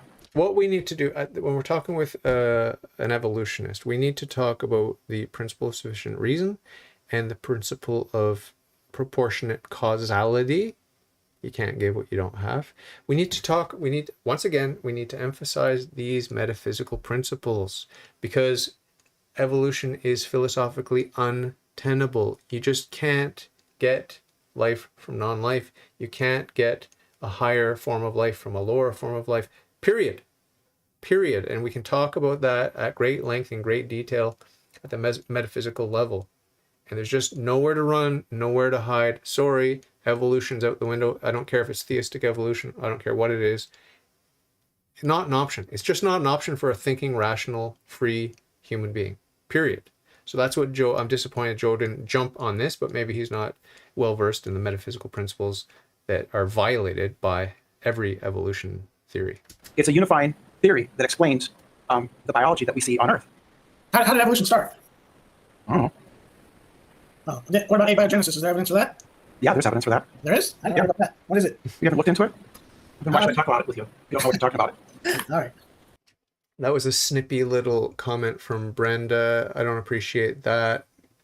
There is, on the part of every atheistic evolutionist, profound embarrassment and discomfort and shame when it comes to getting life from non-life. They don't buy it. They do not believe it. You can look into Brenda's eyes right here and you can see it's like, oh boy, am I going to be caught out on this, because this is complete garbage and I know it and everyone knows it. Are they gonna, do they know that I know that they know that I know that it's garbage? I would press pretty hard on this abiogenesis stuff. So I'm disappointed with the way Joe handled it. But ding, ding, ding. Once again, it's like, Joe, yeah, you're right. There's evidence for abiogenesis, but we don't have anything definitive or near to the level of evolution. Evolution takes place, afterwards. So that's okay. So evolution is the explanation for the origin of species by means of natural selection, descent with modification. Abiogenesis is the explanation for the origins of reproducing life on Earth. There are a number of theories. We found that molecules for life, like RNA, will spontaneously self-replicate in clay, in clay, on the surface of clay and stuff. They just spontaneously assemble themselves. I read there's a lot of problems with that experiment, but Have you read the other side too? I haven't read that much on it, but I don't think I would suggest that this is something I do in both politics and sciences, is that if there's something I don't know, I Google the pros and the cons. So I made an analogy about how, okay, this is a component of the, let's say, a helicopter, okay? This is one of the components of a helicopter here. It's got a couple of little moving parts. It's actually not part of a helicopter, but I'm just saying if it were, and I said, I've manufactured this, I've examined it, I've understood it, I know its form, I know its function and how it relates to the other parts. And so, yeah, I think, this is a proof of concept. I think I can build a helicopter. It's like, that's what these morons do with evolution. Well, we've got this little functioning thing and we see how this little part works. And so, in principle, I think all the parts would fit together and then this theory can fly. Well, no, you're dabbling in some tiny little proof of concept that's in theory connected with this just so story. It's a just so story. And then this happened and then that happened. And then the lightning and the soup and the dink and the dink and the dink. And we can show in a lab how this little mechanism works. And that's connected to this other mechanism over here, right? And so I'll put them all together and then we have our just so story and it all makes sense. And that's the best theory we have and no need for God. It's just a bunch of nonsense. It's just a bunch of stories with a couple of little gimmicky, like, oh, we've examined this and we've done research on that mechanism and this mechanism. And if we have just the right amino acids in the right conditions and not too much oxygen, but not too little oxygen, and we can reproduce the situation, it's just like, wow. Oh, the naive, gullible atheist is like, wow. So maybe the scientists, the experts have really understood how this all fits together. And their just so story makes a lot of sense. And it all can be explained because this little piece could be explained. That little piece over there could be explained. So probably every other piece in between could be explained. And probably they all fit together just so, and the circumstances were just right. Obviously they were, because otherwise we wouldn't be here, right? So it's just a fairy tale. It's a creation myth, and it's baseless. It's baseless Not because I don't believe that randomly these things could come about. It's because if we go deeper and we look at the philosophical metaphysical principles, you can't give what you don't have. And so that proportionate causality principle is violated. Bingo, it's all in the garbage, it's all in the trash can, and you don't need to waste billions of dollars doing your fancy little scientific experiments, okay? It's all just godless nonsense. So, end of rant. I would read not just the people who are making claims from the creationist side, I would read the evolution side, right? And so there's a lot of good material out there that's not hard to find. So I think you should do your due diligence and look for the answers, unless you're just looking to confirm prior.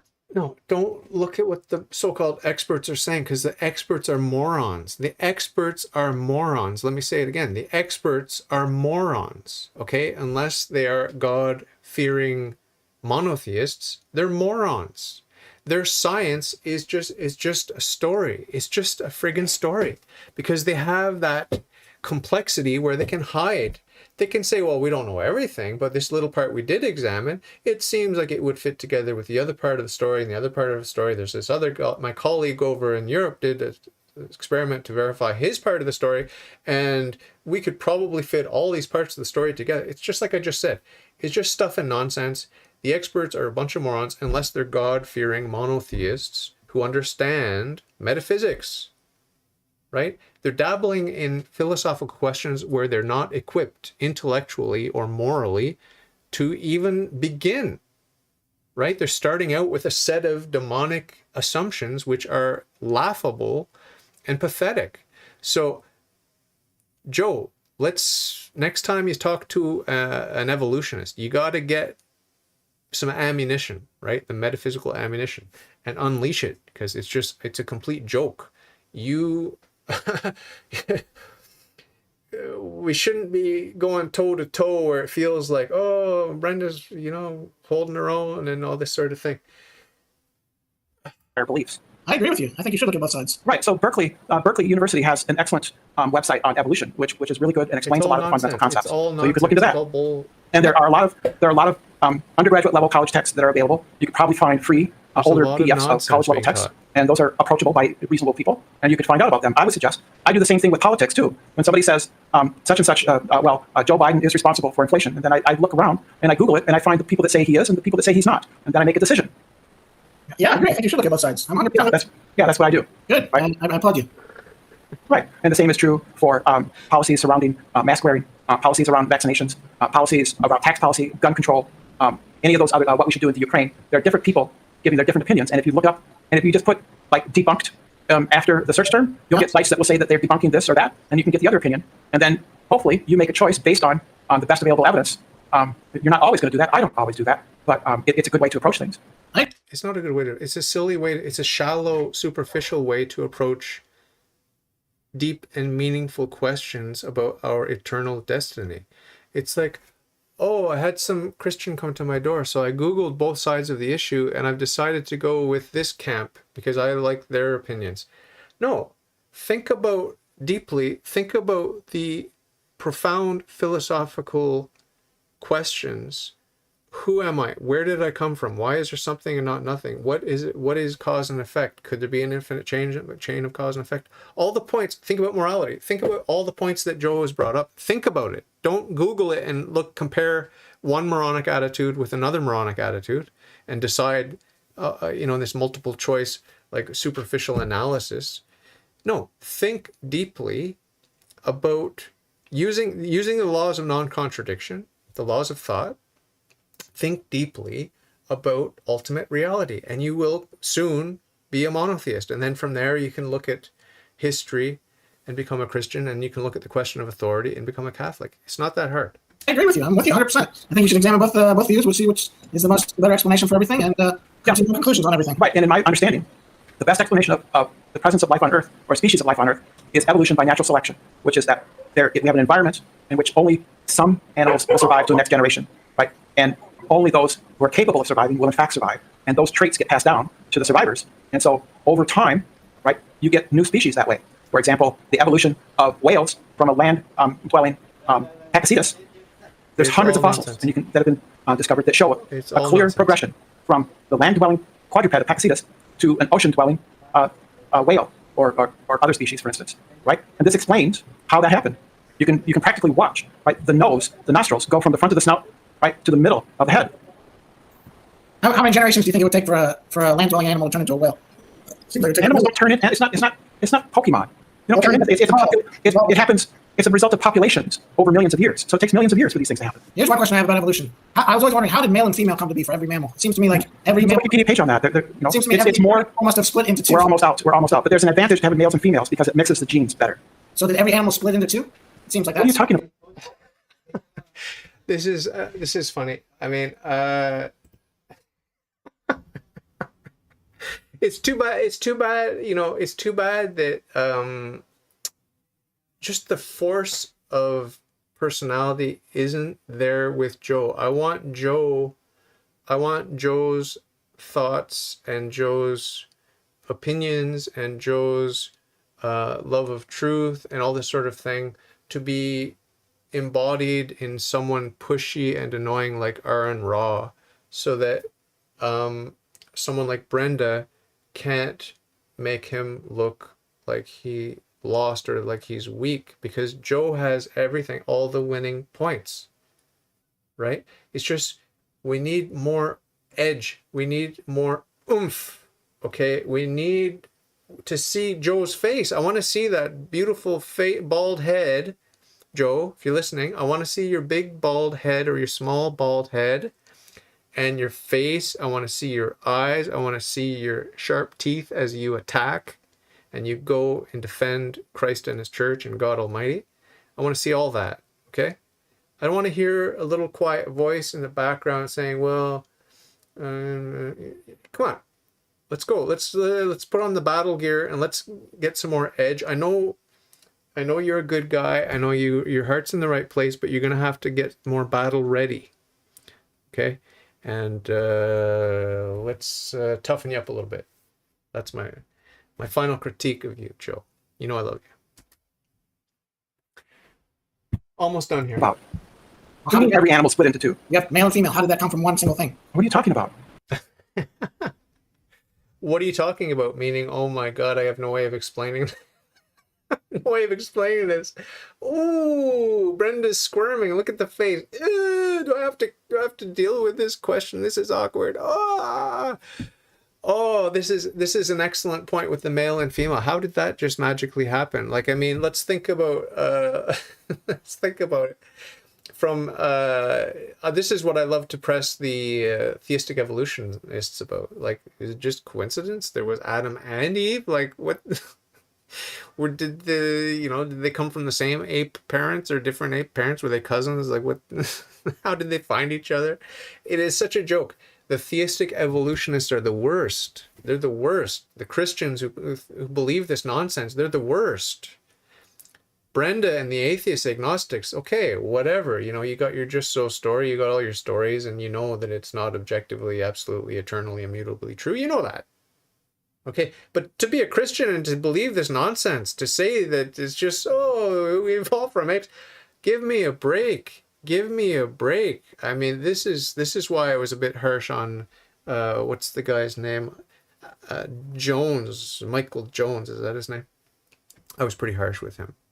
I apologize. I don't know what you're talking about. What do you mean they split into two?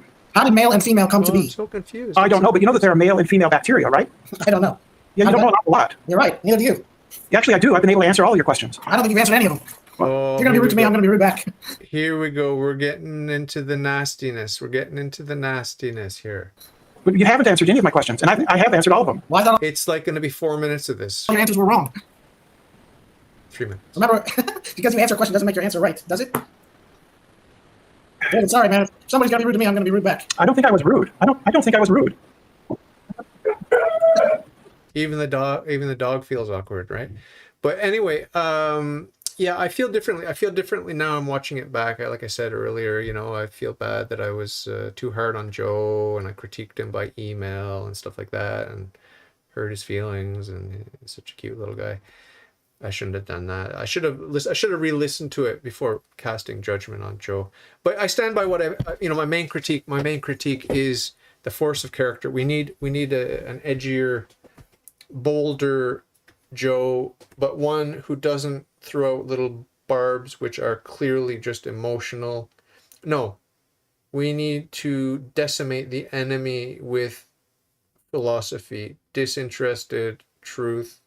And it's just like, yeah, you can revel a little bit in the slaughter that you deal out to your foes, sure, right, with a little twinkle in your eye or whatever, but you don't need to resort to getting huffy or whatever, or throwing out little barbs and that sort of stuff. So this was a bit painful for me, honestly, at the end here. No problem. It's fine. Well, I'm just going to summarize it, which is I was able to answer every single one of his questions. He has no idea what he's talking about on any of the subjects. No idea how souls have memories, how souls work or function. You have no idea how the universe came to be. You have no idea how species come to be. You have no idea how life came to be. You don't have any answers. And I answered every single question that you asked me, and you gave no answers to anything that I asked you. All right. That was a bit of an outburst. What was the motivation for that? Is it, because when I was listening last night, I thought, okay, Brenda's fed up, Brenda's annoyed, Brenda expected more from Joe, and so did I. And that's why I gave the win to Brenda last night. I shouldn't have done that, but that's how I felt. That's how I felt at the time. And so, yeah, I feel differently today. I do feel differently today about it. I think this little outburst at the end from Brenda was I'm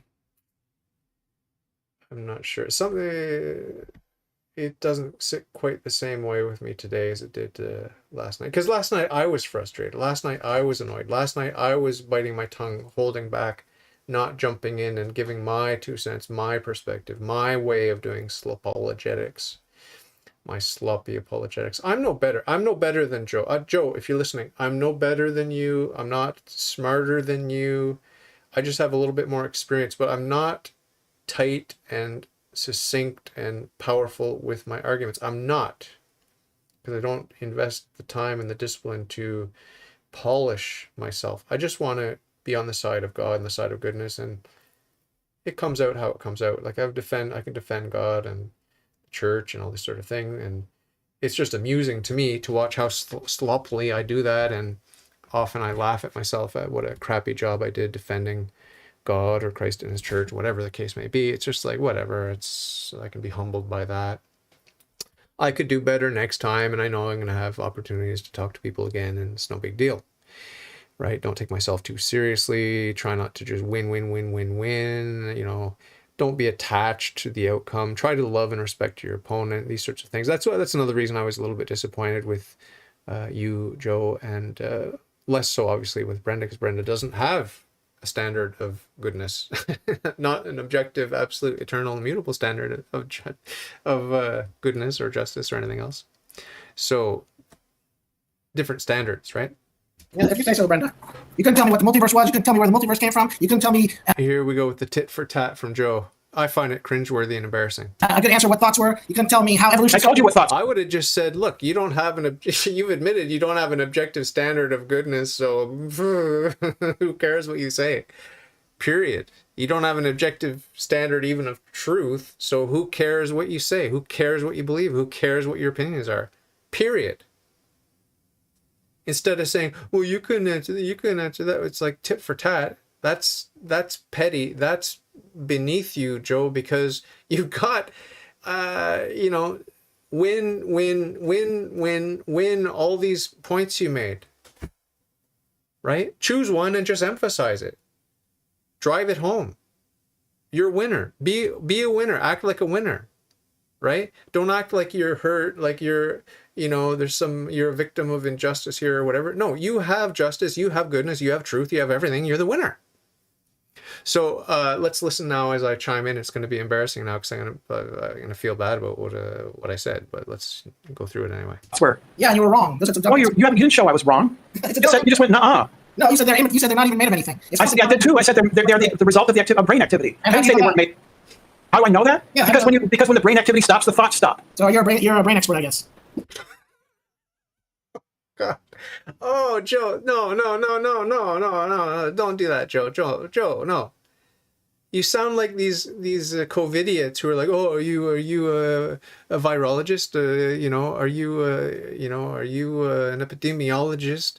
It's like, no, Brenda does not need to be a brain expert, and I don't need to be a virus expert to have my point of view on the whole coronavirus reaction and government overreach and all these sorts of things. I've got sound principles that govern my choices and my opinions on the matter, right? So it's so petty to say, oh, so now you're a brain expert. Like, it's like, that's a low blow. It's immature. It's irrelevant. Brenda does not need to have expertise in anything. There's no expertise required. You don't need a PhD to come to the table and say, look, we're pursuing the truth. This is my perspective. This is my perspective. And obviously, a theist versus an atheist, the theist is going to win every time. But it's like, you got to pick your battles. You got to pick your principles. You got to understand where your victories lie and how to communicate the fact that the victory is yours. And if you start with a little petty tit for tat, then it makes it appear like you're a loser when you're the winner. So that's why I was frustrated and annoyed with you, Joe, last night. Let's agree to disagree, and let's not get nasty here. Let's not get nasty. I think it's over, buddy. Peace and love. Well, we're out of time anyway because Google Meet is going to kick me off in 2 minutes. So, yeah, I don't think we accomplished anything productive there. It's okay. I'm not overly upset or anything. Don't get worked up, either of you. I'm not overly worked up. Don't get overly worked up. If I had to choose a winner, I'd choose Brenda. I think Brenda won. Thanks, David. I appreciate No, because come on, you gotta bring more than that, Joe. You can't just say that Brenda's beliefs are stupid. You need to bring principles. You have to bring principles. That's and true. So I mean, I'm not putting you down, Joe. I'm just saying you were ill-equipped to, because Brenda had explanations based on a materialistic worldview, and you needed to go deeper into the metaphysics and get to those philosophical principles which are immutable. Even Brenda agrees with me. So, I apologize, Joe. I apologize to you, Brenda, for anything I said in this video, bashing your worldview, your atheistic, agnostic worldview. I mean, I don't want to hurt your feelings, but I think you know that every monotheist on the planet throughout space and time would agree with me that monotheism is true and atheism and agnosticism are false and ridiculous and demonic and everything else. So I stand by that, and every monotheist throughout space and time stands by that. But we don't want to put you down or make you feel bad or paint you out to be a loser or whatever, just because you're on the losing side of the most important questions of all time and the most important choices that we have to make. What are we going to choose to do with our free will and our reason, right? Like, I mean, yeah, you're wrong, you're dead wrong, and you're in grave danger, but we love you and we're praying for you, we're hoping for you, and we're open to discussing with you and reasoning with you and having fun and just being human and just joking around. And we both understand, both sides understands a little bit about the other side, and then we have to love and respect each other, right? Immutable, eternal, talk about causality, talk about the difference between an actual infinity on a number line or in set theory, and then composite physical objects which are always subject to cause and effect. The call's gonna end. So we'll talk soon. Thanks for doing this. All right. Peace out. Oh boy, oh boy, oh boy, oh boy, oh boy. I'm still cringing. I'm still cringing on the inside because of just the way the last half of that discussion just it got uncomfortable. I'm not comfortable with the way the emotions came in. And, I keep apologizing to you, Joe, but I still kind of stand by everything I said at the end there. Like, I do give Brenda a lot more of the benefit of the doubt just because it's a lame worldview, right?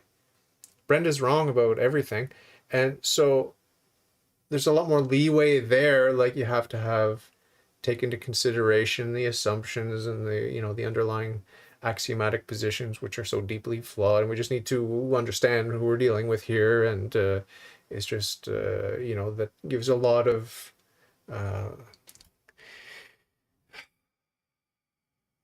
we have to work with the person. We have to meet the person where they are, just like God does with us. God very patient with us, right? God is very patient, so we need to do the same and extend that courtesy.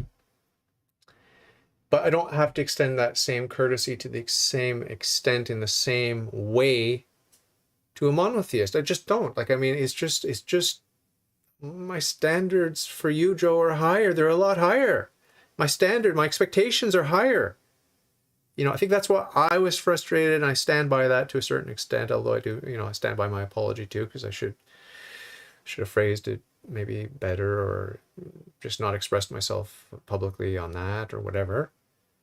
But then I've heard from other people emailing me that, they also were frustrated with the way that you handled yourself and the way you handled the discourse and the points. Like, you had all the winning points, but it just wasn't being executed. So frustrating. You had the ammunition and you weren't.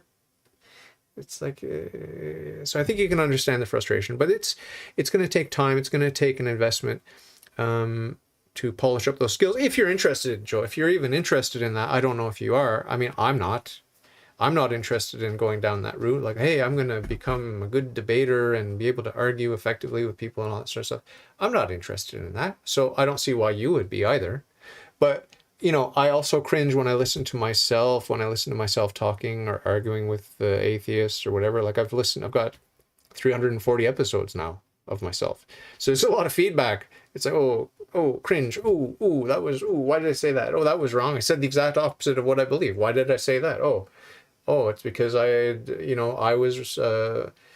misspoke, just chose the wrong word. I didn't think, or I was befuddled and confused. Like, there's such an emotional journey I go on when I listen to myself talking about myself or my religion or my God, and I regret a lot of the word choices, and it's very embarrassing, or the way I treat people, like I'm petty and selfish. I'm not listening properly, not respecting them enough, or whatever. I could go on for hours about all the cringeworthy moments, right? And how unconvincing my approach is, and these sorts of things, and how I want to seem like I understand profound philosophical concepts, but then I realize, listening to myself, I haven't plumbed the depths. I've just got a superficial understanding, and when I'm pressed on the issue, it's revealing great vacuous pockets where I try to bluff and cover everything. Just like any human being, we are very, very limited, and so we can see that when we listen to ourselves, when we watch ourselves on video or listen to ourselves on audio. We have an internal dialogue that's and a conscience which is hopefully healthy and clear, and just speaks and goes, oops, that was embarrassing. Oops, that was embarrassing. Oops, try not to do that so much. Oops, try not to do that so much. Oh my God, you're an idiot. You're selfish. You're rude, arrogant, and so on and so forth. So I'm certainly, Joe, I'm not putting you down. Brenda, I'm not putting you down. And I wish you both well, and we'll see what happens next time. I think my friend Kieran Lisney is going to try to have a discussion with Brent. We'll see how that goes. It's never easy for two people to talk about these sorts of things, and certainly not expecting either one to change their mind, again, as usual. But it can be stimulating. We can have some ideas stimulated by these sorts of discussions and confrontations. It's good. It's good for us. Those of us who are interested in ideas, interested in philosophy, interested in religion, interested in truth, we can and will profit by listening to these sorts of things. So that's it. I'll leave it there. Thanks for listening. Thanks for watching. And Joe, I love you. Brenda, I love you. We'll talk soon. God bless.